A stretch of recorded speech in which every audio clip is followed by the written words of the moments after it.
Welcome dito sa ating explainer kung saan hihimayin natin ang isang nakakagulat na kwento ng panlinlinlang. Pag-uusapan natin hindi lang yung matinding emosyonal na epekto ng ganitong klasing pagtataksil, kundi pati na rin yung napakabigat na administratibong parusa na kapalit nito. Paano nga ba nauwi ang isang simpleng pangako ng kasal sa isang issue na pwedeng sumira ng buong karera? Let's dive in!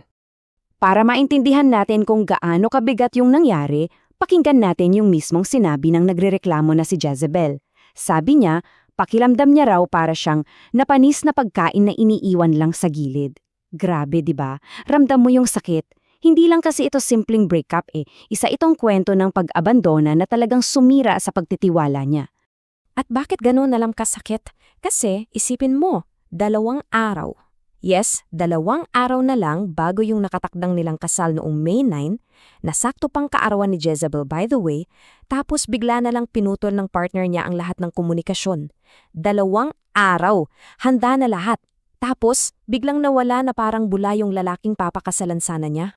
Unang bahagi, 8 taong pagsasama. Bago tayo pumunta doon sa gulo, balikan muna natin kung saan sila nagsimula. Kung titingnan niyo yung naging takbo ng relasyon nila, napaka-normal at masasabi mong seryoso talaga silang papunta sa kasalan. Nagkakilala sila noong 2018 sa isang dating app, tapos by 2019, nung nagka-pandemic, nag-live-in na sila. Nagkaroon sila ng anak noong 2022 at noong December 2023, nag-shoot pa sila ng prenup photos nila. So as in, walang kahit anong red flag o senyales na magkakaiwalay sila. Everything was perfectly set for building a family. At dito, papasok yung matinding sakripisyo ni Jezebel na honestly very relatable sa maraming Pilipinong nagmamahal. Isipin nyo ha, kumikita lang siya ng 7,000 pesos a month noon sa Pure Gold, kaya naglalako pa siya ng tsokolate pandagdag gastos. Dumating pa sa point na yung nanay na niya ang bumibili ng gatas ng baby nila. Bakit? Kasi sinuportahan niya financially si Benny nung mga panahong wala pa itong trabaho at nagtitraining pa lang para makapasok sa Coast Guard. Binuhat niya yung pamilya nung wala-wala sila. Ikalawang bahagi, ang lihim na timeline. Ngayon, i-shift natin yung focus at tuklasin natin yung misteryo bakit biglang na-cancel yung kasal. Ilang araw na lang bago yung grand wedding nila sa Mayo, biglang nag-iba-ihip ng hangin. Ang palusot ni Benny, hindi raw siya pinayagan mag-leave sa Coast Guard duties niya. Ang sabi niya kay Jezebel, i-reschedule na lang natin next year. Ito yung ginamit niyang excuse para i-justify yung bigla ang pagpapatigil ng mga plano. Pero ito talaga yung plot twist na nakakagigil. Nakilala niyo yung bagong babae noong January. Pagdating ng March, palihim siyang nagpakasal dito. Pero teka lang, habang kasal na siya sa iba, tuloy-tuloy pa rin ang pagpapadala niya ng pera kay Jezebel buong April para tustusan at planuhin yung kasal nila sana sa May. Diba? Makikita mo talaga dito yung tindi ng paninlinlang na ginawa niya. At hindi lang pera ang pinadala niya, ha? Kahit kasal na siya nung March, ang kapal ng mukha niyang gawin yung mga susunod na hakbang na to nung April.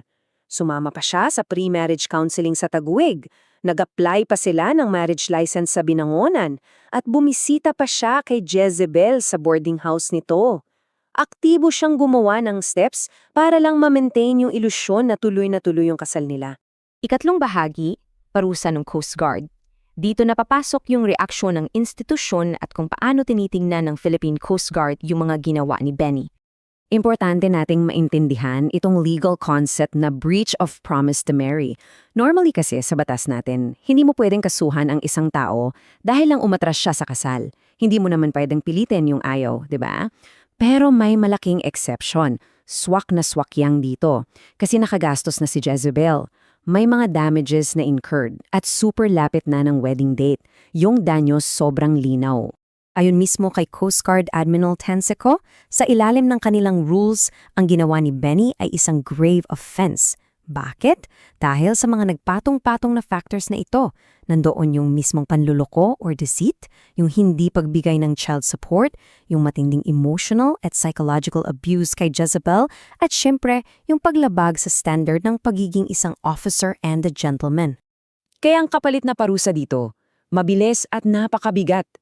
Ang ultimate penalty na pwedeng harapin ni Benny dahil sa ginawa niyang panlilinlang ay ang direktang pagkakatanggal or dismissal from the Philippine Coast Guard Service.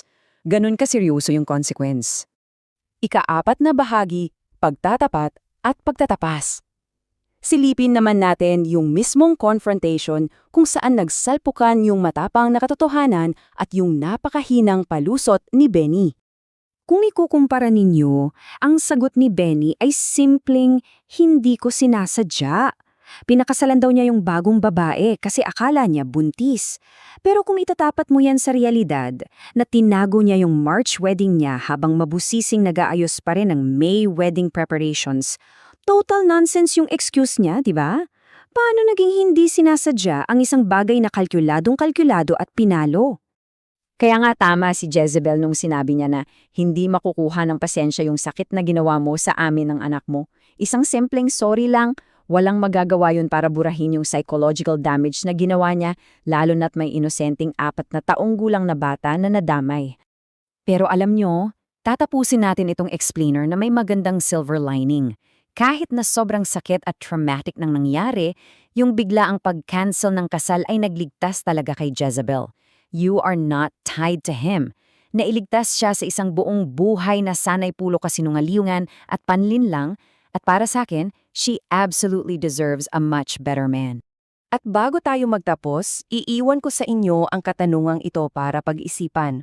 Kapag ang isang panlinlin lang ay umabot na mula sa personal na pagtataksil patungo sa isang profesional na grave offense, hanggang saan ba dapat nakikialam ang mga institusyon o employers para panagutin ang kanilang mga tauhan?